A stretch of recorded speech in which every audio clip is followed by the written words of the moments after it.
Hey you, and welcome to Vanilla Railroad for Beginners, episode 18 in Factorio version 0.17. I'm Satchmo, thank you guys for being here. And this episode we're going to try and put out a whole bunch of fires. I've got a bunch of fires to put out. You'll see what I mean here momentarily. Let me go ahead and fill in the last little bit of these ghosts that I have while I'm here. Oops, not him. There. Cool. That's all I have. Alright, let's go back to base. Because we are hurting for a bunch of things. The first thing is that I'm hurting my car by driving through the forest. Goodness gracious. Come on. I meant to take that path and I didn't. I don't know why I didn't. So we have fixed our iron situation by creating that smelting column down there. However, we are now starting to hurt on electricity. See, there it is. When they cycle on, it hurts the electricity. On top of that, we are going to be running out of copper really soon, and we are hurting on iron. I'm sorry, on steel. Really bad as well. So I want to do a couple of things. I want to get my solar finally working. I think I mentioned last episode or the episode before that we were going to do solar. So we're going to go ahead and jump in and do that now. And then we are also going to expand our steel. We're going to work on getting steel production. So I'm going to build another column just down where I put that first one a second ago. I'm going to put another one down, and this one's going to be steel. So before I do any of that, I need to clear out some area because I know that there's a forest up here. And hurry up and save. There we go. And I need to clear it out. So of course the preferred method here is demolition style. So this whole area, you need a lot of area when it comes to solar. It takes a very large area. I think that's probably the primary reason a lot of people don't do solar. That, and it's also very resource intensive. Takes a lot of iron in particular, and a good little bit of batteries as well. So it is somewhat resource intensive. And then of course, like having to place them and everything, because again, you need so much of them. Having to place them all is kind of a nuisance. When you get bots, it becomes a lot easier, especially because you can plant. There are blueprints that include roboports, and I'll take the time here because I have got a lot of deforesting to do. I have time to talk about it. There are plans that have roboports built into them, and so essentially all you have to do is place the blueprint, which you can even do from the map view. You don't even have to walk over there. You can just do it from the map view, and essentially the thing will build itself. So just a second ago I mentioned roboports. We haven't talked about those yet in the game. If you are unfamiliar, roboports are what house the robots in the game. And the robots, we're not going to get to those for quite some time yet.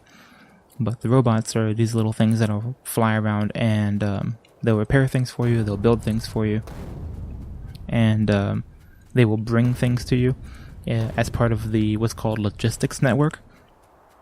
So if you send out a request for, say you want, I don't know, 200 blue inserters, whenever you get inside the logistics network, provided they have those inserters in the network, these little robots will go and they'll pick them up and they'll bring them to you, which is fantastic. So that's really cool. Anyway, the reason I'm bringing that up is because, like I said, sometimes you have these blueprints that are solar farms, but they include roboports in them. So long as the solar farm is within the range of a roboport that you already have, because these things have range to them, of course, then the robots will come over and they'll fly and they'll build a roboport, and then the robots will just start building the solar farm automatically. And that's when you've made it. That's when you know you're in the money. Is when you got stuff being built then you're not even there. It's kind of like Bender says in Futurama, I'm killing dudes in my sleep. Alright, so we got a good little bit taken care of there. Let's try to hit the map view, and yep, this is all going to be solar. It's actually not going to be enough late game. I can't find the M button because I have my microphone kind of in my way. Alright, let's see. Hop into my plans booklet, grab my solar array blueprint. This is a blueprint that I made in the past, and it was just too good to not use. Or I like it. It's not really like fantastic, but it's good enough for me. I like it, and I wanted to show it off. And I didn't see a real reason to have to redesign an entire one just for the sake of this video. So we're going to use it, and I'm going to place it about yay. And I'll get my car out of the way, and then we'll talk about it real quick. Oh, I didn't set a timer. It's alright. It's one on my recorder. So this is built to ratio, and I actually forgot what the ratio is. I think it's 23 to 22. In fact, if I copy it, I can probably tell you. It's 25 to 21, apparently. So 25 solar panels to 21 accumulators. So the solar panels, just like they do in real life, I'll build it while I'm talking. The solar panels, just like they do in real life, of course, collect photons from the sun. And actually, I'll lay out more. I'll lay them all out, and then I'll do it. And then I'll build it. And the accumulators are going to accumulate those and store them during the day and spin them during the night, because of course the sun don't shine at night, so the accumulators are going to use all the energy that they have to power the base at night. So the trick here is making sure that you have enough. I keep dropping it instead of put it in my bar real quick. So the trick here is that you need enough solar panels that, of course, you're powering the base during the day, and you're charging the accumulators during the day, and then you need enough accumulators so that they can operate your base on their own at night. So, and the ratio for that, in terms of how many accumulators to solar panels you need, is that you need 25 for every 21. That's an approximate ratio. Somebody way more clever than me came up with that one. But that's the way I read it online, is that you need 25 solar panels to 21 accumulators. And those two numbers, I believe, produce 1 gigajoule of power. That doesn't mean very much to me, that number in particular. I can look at my statistics where they are here. That's production. What do you press L? Nah, I forgot what button it is. You can just click on a power pole. Here's your electricity statistics, and you can see they're producing 5.4 megawatts, which is not, which is clearly not enough, because look at the satisfaction is way down low. So yeah, I'm hurting bad, but we're going to get it fixed. I just ran out of power poles. I need to place those down first, so I need as many of these as I can get. Let's go ahead and expand that box while I'm thinking about it. And yeah, I grabbed all of this. Okay. Let's go finish placing these. I like to place these first for a number of reasons. You'll see why in a minute. Anyway, each one of these blueprints that I put down, and you saw how long I dragged this thing up. So we're looking at, a few dozen already, or there will be a few dozen here. So it's ultimately going to be a lot of power, but it takes up a enormous amount of space. I'll open up the map view in a minute, and we'll look at it from there.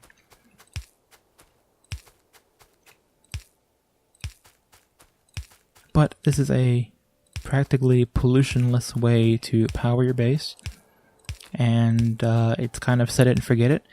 Whereas with coal, it will run out, so you'll need to go get more, one way or the other. You are going to have to go get more coal anyway for other things in your base, like explosives and whatnot, if you're using those. So yeah, you still need coal. I'll put one right there too. You'll see why in a minute. But no, this is it's a clean way to power your base. and I like it. So I use the solar.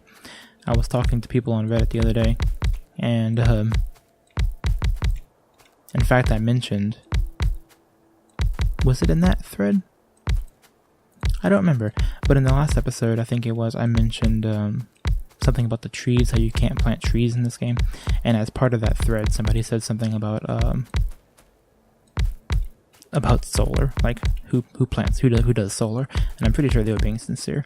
If not, of course, a couple people replied to that person and was like, nah, a lot of people use solar, but I do know that a lot of people don't do it and don't like it. So, you know, to each his own. I like it, so I will use it. The third source of power in this game is nuclear. And I have to admit, I don't know a whole ton about nuclear. I've kind of tossed around in my head the idea of doing it in this run. I don't know that I will. Don't know that I won't. You guys let me know if you want me to or not. And if it's overwhelming one way or the other, I will definitely do it. There we go. See, when they start crackling like that, that means that they're charging. Or actually, at night it means that they're expending their energy, but since I just placed them down, they have no energy to expend, therefore they must be charging. You'll notice these blueprints also include lamps everywhere, but I am not going to bother placing those right now. I want to get this done. I'm on a time crunch. Also, lamps they use energy, and I really, at this point, don't want to use any more energy than I have to. So lamps are going to have to be put on hold for a minute. Anyway, nuclear is really cool. It's a whole new set of challenges. You use uranium ore, which I think I have in the northwest portion of my base. I'll just take a quick look from all that clicking. There it is right there. Yeah, I have 3.9 million uranium ore. And honestly, I can't even tell you if that's good or bad. As you get further out, you get significant ones. Here's 12 million, here's 10 million, so that's 22 million just over there. And then there's no more. That's the only 3 patches I see. So it is somewhat sparse, but it goes a long way, at least the way I understand it.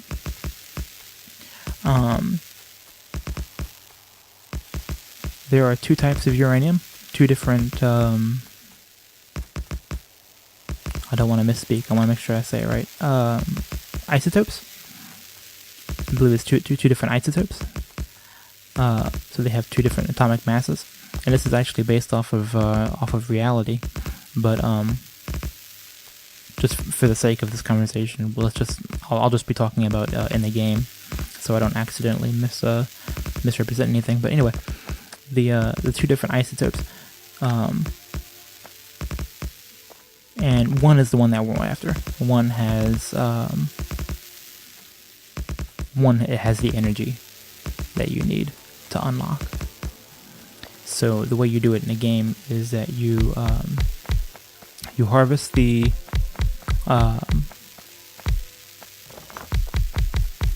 uranium. I couldn't think of what it was. I'm sorry. You harvest the uranium out of the ground, and then you put it in a centrifuge to separate out, or as part. There's a process where you separate out the uranium that you want from the uranium that you don't want. And furthermore, and I think this is just fiction. I don't think this has any basis in real life. But you can also recycle, because as part of that process, separating out the uranium that you want from the ones that you don't want, you actually produce more of the uranium you don't want. It's 235 and 238. I just can't remember which one's which. Let's go ahead and plant these, though I'm thinking about it. This is why I like to do the lamps first. First of all, because I can see it a little bit better when there's something else in the way, which ones I've done and which one I haven't. I said lamps, I meant to say the power poles. But the second one is because when I get to this part, I can just run up the side like this. And then once I put these accumulators down, I can just do the same thing reversed with the panels. So it gets, unless of course you do that.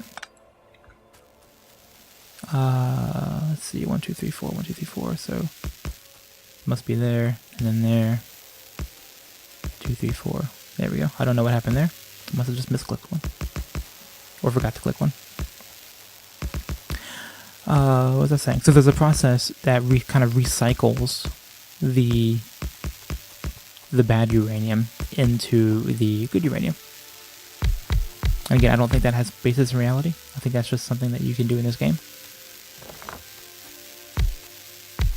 But still, pretty cool. And then on top of all that, the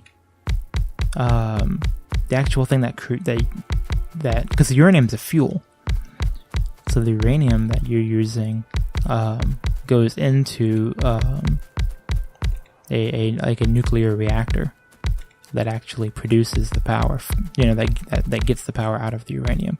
So there's another process still, and that part includes some water and some steam, and there's like heat.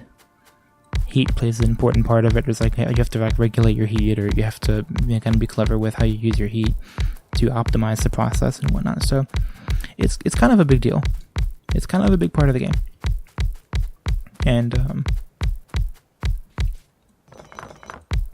I've only done it once, and I think,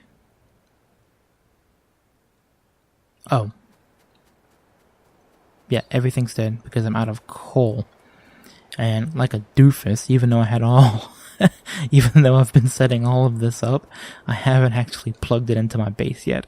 So I have all of this power that's been building up during the day and night and everything else, and boom, not actually using any of it. And it's kind of a double whammy what just happened there, because if the power goes out, like it did, then your miners stop producing coal. Of course, if the miners stop producing coal, then you have no input for your power, so the process kind of won't pick itself back up. Whereas if you have a little bit of solar backup, if these things go out for whatever reason, or if you use too much energy, these things can kind of, at least when day comes back, this will power at least the drills to get some coal back in here, like what's about to happen right now. So for instance, this is going to kind of turn the base back on. These guys are working. Here comes some more coal, and then these two will now work in tandem. Let me just do a quick check on what my time is. Okay. However, there wasn't enough to last the night, which I knew that was going to be the case. So, got to keep on building more.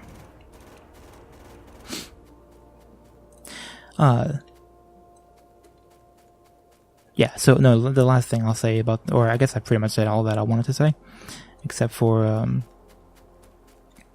what? I will definitely do nuclear if people are interested, and it is something that I want to do more of, but I'm kind of doing this kind of as a beginner thing. I mean, that's obviously the name of it.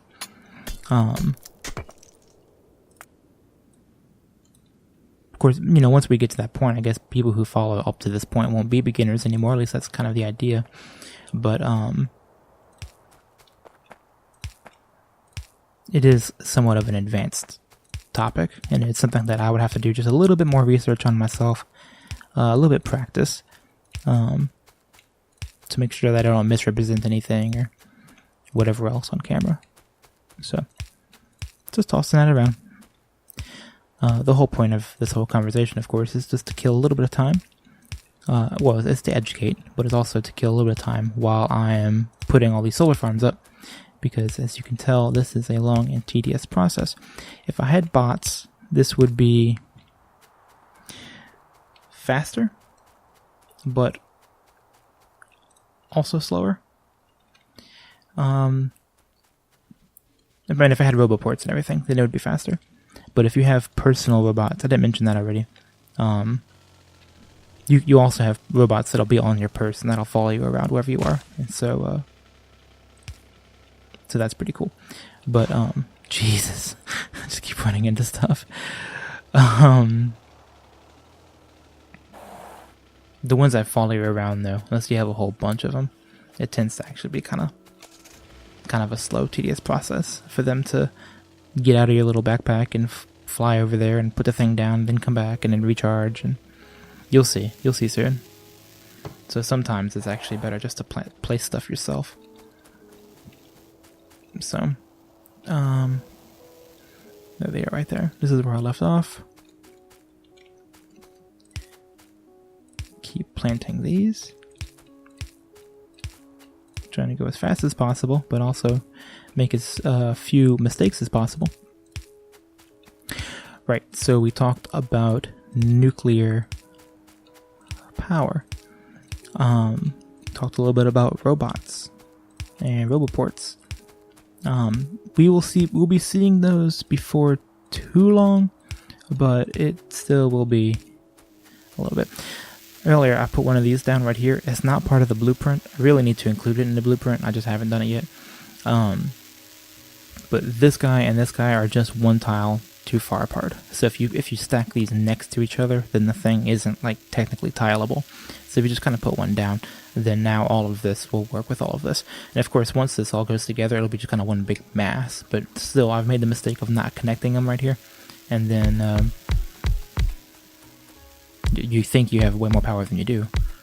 Because you're looking at your solar field going, wait, that's a lot of solar, and I'm not producing a whole lot. It's like, oh yeah, because half of it's not actually connected to the network. That's another thing in this game, and it's something I've actually kind of thought about doing myself. But I guess I just haven't really had the need for it, or haven't really seen a reason to in my own playing. But something I think a lot of people don't think about, and something that I didn't think about at very least, is we typically do one big power plant for everything. And then like no matter how far away you are, you just kind of run power from that power plant outward, and then the power plant grows and grows and grows as your factory grows and grows and grows. But there's really nothing saying that you need to do that. Especially with solar, which can be placed anywhere. There's no reason that you can't have a satellite solar farm powering something out remotely. There's no reason that you can't just, if you need power somewhere, you can't just put down a little solar farm, only hook it up there, and then that's that. You have a designated power source for whatever it is you're trying to power. And that was one of those things, I guess you can't really see the forest for the trees sometimes, because when I thought about that, or when I saw somebody else do it, I was like, oh yeah, duh, I guess you could do that, couldn't you? There we go, I missed one. Again, something I still don't tend to do. I still tend to, even though I know that, I still run power poles all the way out to BFE, so. But something to think about in your own playing. You don't have to just do one power network. In fact, I think some people split their power in two, and then like do half factory on one side, half factory on the other side. I think that's kind of like for redundancy's sake. I think I've seen kind of designs where, if, they're not dependent on each other, so you can have things fail or whatever else. I don't know. Excuse me. Just something to think about. At this point, we should be creating a non-trivial amount of electricity. This should be pretty good. Let me just take a peek. 2.6 gigajoules. Production is way low. Here on the graph here, you can see the line slowly goes down, and because it's nighttime, so I'm obviously producing less and less solar. Or solar is less and less of my total amount of electricity production. And that's another thing too, you may have seen it. Production will go all the way up to the top when the accumulators, they're there. When the accumulators turn on, because they will produce the exact amount that they need. So they kind of run, excuse me, they kind of run all the way all the time when they kick on. So nothing really to be afraid of in terms of, if you're looking at this number here, the production, it's going to look like you're maxed out, but this number just matches this number when the accumulator's on. The more important number here is your accumulator charge, which is going to slowly drain. So really, so long as this thing is doesn't make it all the way down to the bottom by the end of the night, you're good. And that's actually what I'm looking for. I'm looking for a night cycle where I don't run out of power. Well, truthfully, I'm looking for a night cycle where by the end of it I have a lot of charge left over. That would be ideal. So what you're getting is an alert, a red alert here. Oh, well, you saw it a second ago. You're getting that red little alert that popped up, which we haven't seen in a while. We did see it way back in the very early episodes, but it was kind of for a different reason. What happened there was that it was telling me, well, it's the same reason. It was telling you that those accumulators are hooked up to a network. They do have power run, like, they are within the, the influence of power. However, they actually had no charge themselves. So if it was a yellow light, kind of if I put one over here, if it's that, it tells you it's not plugged in because there's nothing over there. But if I plug it in, oh well, of course, if I plug it in, it's going to start harvesting from over here. So that explanation didn't work. But if there was no energy being produced to it, then it would give me a red signal. And that tells me, yeah, yes, it's plugged in, it's connected to the network, but there's still no electricity. So that's no good, no bueno. Yeah, there we go. And it just turned daytime, and all of this turned off. So that means that it was able to chart that I didn't have to fully charge all these accumulators. I'm expecting that the accumulator charge probably only made it to around here somewhere, maybe half or a little less than half. So that means I'm kind of where I need to be. I would like more, and I will put more down, but not right now. Another thing is, this production is really nice and low. I have a lot of headroom here. And furthermore, I'm not producing any power from the steam engines. The game prioritizes the solar. I'll never not laugh at that. That's so funny to me. So yes, these guys don't run. If you have solar, then it takes from the solar and does not take from the steam engines. So I'm going to leave these here. I want to rip these up just so I can stop looking at them. But I am going to leave this here as kind of a safeguard. Excuse me 1 second, I got a cough.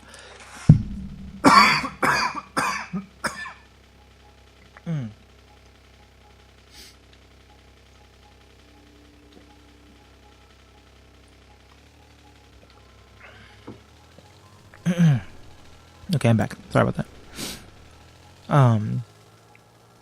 Yeah, I'm going to leave those there as kind of a safeguard. If I do produce, if I do start consuming more electricity, then I will have that as kind of a little bit of a buffer. Where am I on? I don't have any. 153 hot dog. That's plenty. I need a bunch of those. Let me check the time one more time.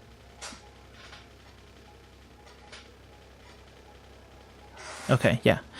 So that's going to be the end of this episode. Let's go over there and look at the solar. And then I'll fire up another episode where we do the steel. I'll get steel working. So yeah, this is just a whole lot of clicking, but it has to be done. You gotta have these episodes. That is a lot of just the game Factorio.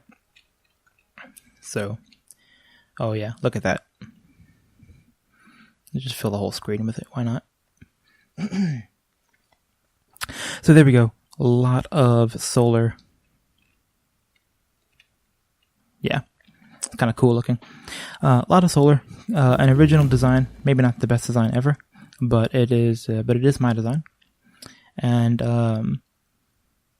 yeah, it's going to power our base. So in the next episode, we are going to be working on getting steel up and running. Because if you notice, like the solar panels themselves and the electric furnaces, among other things, are hurting for steel. So I need steel, and then not long after that, I'm going to need copper. In fact, like pretty much right after that, I'm going to need copper. The thing about copper is that I need to run a train out to it. Let's take a brief look. Oh, it's already in map view. There we go. Yeah, so no copper anywhere in sight. There's a big patch over here, 35 million. That's like the rest of the game for me. And here's one over here, 18 million. I'm going to hit this one because it's closer. So I'm going to have to build our second train. The episode after next, probably. Maybe in the next episode. A train to come out here and get this copper. So that'll be cool. Yes. So those are the two main problems with the base right now. Steel is okay, or iron is okay. Steel will be next, and then copper thereafter. And then once I go out there and grab this copper, I'm going to have to start thinking about how to redo the train network, because at that point I'll have 2 trains, and this is good enough for 1 train, but I don't want to go any further without future-proofing myself. So not too long after that, we'll actually really kind of get our hands dirty with trains, and we'll start working on intersections and how to signal and all kind of cool stuff. So that'll be a lot of fun. Looking forward to that. I love trains. So here we go. Let's zoom in on this. Thank you guys so much for being here. Really appreciate it. Taking time to spend here.